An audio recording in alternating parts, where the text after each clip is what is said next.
My apartment complex didn't do traditional trick or treating on Halloween. Residents were advised to set out pre-packaged individual candy bags on their patios / front door areas if they wanted to participate, but the traditional knock-on-door, physically hand strangers candy was not permitted. So, Halloween comes and the kids are all dressed up and each building has a scheduled time where the kids go door to door. I ended up having to work late, so my neighbor offered to walk my kids around with hers at our building's scheduled time. About 45 minutes later, my kids came home with a small bucket of candy. 6 little goodie bags each from individual apartments that participated. Everything was fine. And my kids didn't say anything weird had happened. They were just excited to eat candy once they got home. The next day I took my kids to the park directly across from our apartment complex. My neighbor was there with her kids as well. The kids were playing and she took out one of those individual goodie bags with candy in it from her purse and started to loudly rummage in it. She ate several pieces of candy and my daughter eventually noticed. Ran up and asked if she could have a piece, and my neighbor responded, "Nope, this is my tax candy. Remember that this was my reward for taking you trick or treating last night." I was a little weirded out by that statement and asked what she meant. She said that since she is the one who had to take the kids out, she took 5 bags from each of my kids as a tax. Her son then chimes in and said, "You only took 2 bags from us." She responded with, "But I'm your mom. I was doing OP a favor so they get a higher candy tax." I was thinking about how to respond when I noticed that she was holding a Starburst candy and decided to just smile and nod and go back to watching my kids. I let her continue to finish off the bag of candy and then said, "Hey, aren't you vegan? You know a lot of those candies are made with animal products, right?" I explained what gelatin was and how a lot of those candies are made with it. She was horrified, Googles it, and then told her kids that they were leaving. She said something about how she was going to be sick and stormed off. Now she's giving me dirty looks every time we see her and won't let her kids play if she shows up at the park and we are there. My husband thinks I'm an asshole cause I should have either not said anything about the gelatin or said something right away when I noticed. I don't think it's my job to tell a vegan what is and isn't vegan though, and she deserved it for stealing candy from little kids. When we got home from the park after the gelatin incident, I sat my kids down and asked why they didn't tell me that the neighbor took half of their candy. My oldest kid is 6 and my youngest kid is 4. 6-year-old explained that as they went door to door during their designated trick-or-treating time, she would have my 4-year-old grab 2 bags instead of 1 from each apartment for the majority of them. She explained it to my kids that they were grabbing extra bags for her to be handed over at the end as taxation. So either freaking way she was directly taking candy from my kids or taking candy from other kids through mine. As for the authenticity of her vegan sim, I may have exaggerated when I said super vegan when I first posted this. She claims to be vegan and is very in people's faces about the benefits, etc. It's 100% about the health side. She brags about veganism curing cancer, diabetes, even some mental health issues. I have never once heard her talk about the benefits for animals. She also sells herbal tea products, customized gym clothing, etc., so she totes a pretty big vegan lifestyle. If that makes sense. Now for the gelatin. She knows what gelatin is, she knows what it's made out of, she knows that there are obvious things that she can't eat. But she had no idea that a lot of candy specifically had gelatin apparently. When I told her that they had gelatin in it, she knew what gelatin was but Googled the candies to see if I was correct. I think she is either really dumb or she eats non-vegan stuff all the time when no one's watching, and had to pretend to be horrified about it at this point. Cause a lot of you guys have pointed out that you literally can't be vegan and not know these things. I'm not vegan, I'm not even freaking vegetarian, and I know these things. I have been married with my husband for 3 years and Haven been dating for a little over 5. My husband has this friend Mary. They've known each other since they were in high school and she's considered one of the boys, if you may. That basically means she's always invited to all the fishing trips and stuff, which I don't mind at all. I trust my husband. Well, my problems with Mary started when she first found out I'm half Romanian. It started kinda innocently, with her asking me to say certain words, teach her some insults, etc., which didn't necessarily bother me. But it usually put me on the spot whenever we were out with my husband's group of friends. It only escalated to her Googling stuff about Romania and asking me, "Are you a vampire? Do you bite your husband by the neck?" to, "Are you a gypsy? I bet you've got some of that gypsy blood in you," which is just blatantly racist. Last week, me and my husband organized a mini barbecue with our friends, and Mary was invited by my husband despite me telling him she makes me uncomfortable. He said he had talked to her about her remarks and she's been understanding, so it's unlikely she'll say something this time. It was midnight and there were about 4 of us left, and I accidentally spilled some red wine on Mary's jeans when I tripped over a carpet. All hell broke loose. Mary started saying that I'm a witch and I'm trying to ruin her life, and this whole thing is part of my ritual, and I'm just a immigrant gypsy trying to ruin my husband's life, and I've poisoned my husband against her. I started crying and profusely apologizing. When she wouldn't drop it, I kicked her out and banned her from ever coming to my house again. My husband insists that Mary was just drunk and talking nonsense, and he would talk to her. He also told me I'm way too sensitive about my heritage and I'm an a-hole for banning her. Mary has since given me a half-hearted apology, but I'm still not okay with her. I guess this is the update some of you wanted. Sorry, I'm still a mess, and how coherent I am. We've talked. He admitted to being in and out of an affair with Mary in the first 2 years of our relationship, and she wanted to win him back, I guess. I called my mom to come help me pack some stuff and him out. That's it. Mary can have him. I've been gaslit for years, and it took a Reddit post to realize. Oh, the irony. Thank you, Reddit.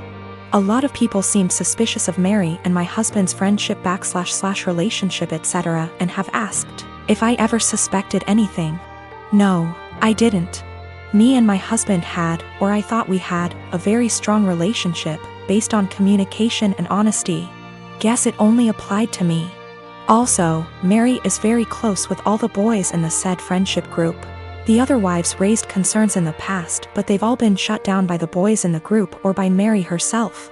I guess I always respected their friendship group because they were very close for so long, and it felt unfair to change that because of me. As far as I'm aware, the other wives feel the same. Plus, Mary has been in a relationship for about 2 years and always claimed she's focusing on her career. She's too busy, etc., so none of us ever saw her as a potential threat. But now it just makes me think there could be more to this story. But I'm tired. As of right now, I am just exhausted. My Romanian witch blood won't let me live until I find out the whole truth, but I need time. My husband and I come from the same background. The only difference is that his mother isn't of that ethnicity, so he wasn't raised in the culture like I was. When we started dating, I helped him reconnect with his roots. This eventually led to him reaching out to his estranged father's family and becoming close with them. I think my mother-in-law has sort of held that against me ever since. Throughout the course of our relationship, she has made multiple comments about how she doesn't like the amount of emphasis I put on my heritage. When we told her I was pregnant with twins, she later said something about not wanting her future grandchildren to care about that stuff like I do. I've learned to ignore her comments because trying to explain myself to her has never helped. And I try to avoid conflicts whenever I can. My husband and I decided that the babies would have a first name from our culture, and their middle name would be a typical American name. My parents did the same thing with my name too, so it was just a continuation of that tradition. My mother-in-law ended up seeing texts between me and my husband where we said the middle names. But she assumed that we were talking about first names, so she went out and got the babies matching sweaters, with the names printed on the front of them. She showed the sweaters to me after they arrived. And I thanked her for the gift but didn't correct her on the fact that those were the middle names. I was sort of peeved that she had snooped through text messages to try to find out the names before we told her anyway. So I didn't want to give her their first ones on top of that. Last night when she was over at our house, she told me how relieved she was that we had chosen normal names for her grandchildren, and not a ridiculously difficult to pronounce name like mine. My husband asked what she was talking about. She repeated herself and he told her that actually, the babies did have names just like mine and he expected her to learn to say them. She brought up the text messages and the sweaters she bought, and then my husband explained our plan for their names. She got really pissed at me after that. Said I let her look like a fool for accepting the sweaters instead of telling her the actual names, which we still haven't shared with her. and that she'd be calling them by their middle names since that's what she knows them as now. My husband ended up asking her to leave. And after she was gone, he said he wasn't upset at me or anything, but that he thinks I should have just told her she had the wrong info, instead of lying. I have a daughter, Sadie, with my ex-husband John. We got divorced 5 years ago and I have primary custody while he sees her 2 weekends a month.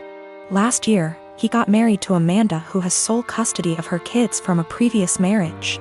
Amanda is a SOM, not for any health reasons or so on, she just doesn't want to work, while John works at a 9 to 5. He makes good money to support them, but not enough to live in luxury. I have a much higher paying job. Since it's just me and Sadie, I make sure she has the best possible life. She goes to a private school, set her up a college fund, and she has much better things than most kids: phone, clothes, etc. I still manage to raise her to be humble and not take things for granted, and she's one of the hardest working people I know. Always making sure to get good grades and keep her room tidy. Well, the last few times she came back after a weekend at John's, I noticed that the clothes she was bringing back in her duffel are A, not her size, and B, much cheaper and poorer quality than what I usually buy for her. I asked her why that is, and she told me that while she's at her dad's, Amanda takes away her nice clothes and gives them to her kids while Sadie gets the clothes they buy from Target. I asked her if she wanted them back, but she said she didn't mind sharing since all her favorite clothes were kept here. The problem came when I went to pick her up last weekend. I had a business meeting and couldn't drive her over, so Amanda offered to just pick Sadie up from school, which hadn't happened before.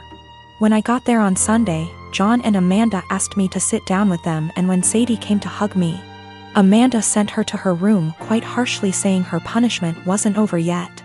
I was confused because Sadie very rarely misbehaves. They sat me down in the kitchen and said that it was unfair for Sadie to be going to a private school while her kids go to a public one. So they decided that Sadie would be pulled out of private school and put in the same school as the girls. They also said I should keep up Sadie's punishment because when they told her, she blew up at them, told them it wasn't fair, and yelled that Amanda and her kids weren't even her real family, that all they did was steal. I told them in no uncertain terms to off. I would not be pulling my child out of a school she likes, away from her friends, because they can't afford it. I told them they could easily make as much money as me if Amanda started working in her field because she has the qualifications, and the job market is very good. I told them their money problems are not my issue, and if Sadie's items get stolen again or they try to pull her out of school, I'll be taking this to court. They've been blowing up my phone ever since, calling me a selfish. And after telling the story to a friend, he told me I was rubbing my success in their face. But I still don't feel like I did anything wrong. I got temporary guardianship while waiting for a court hearing. We're going to try to get full custody and have John get 1 day a week of visitation, supervised for at least the first few months, and no contact with Amanda or her kids. This way, he still sees Sadie just as much and they can try to repair their relationship, but she doesn't have to go back there. All contact between us is made through emails, which are CC'd by my lawyer, and I've asked for Sadie's things back. I've talked to Sadie and we've decided that she's going to try therapy for a little while to help deal with everything that's happened. We've had the hearing and our custody arrangements been modified. Any and all decisions relating to Sadie are made by me, and me alone.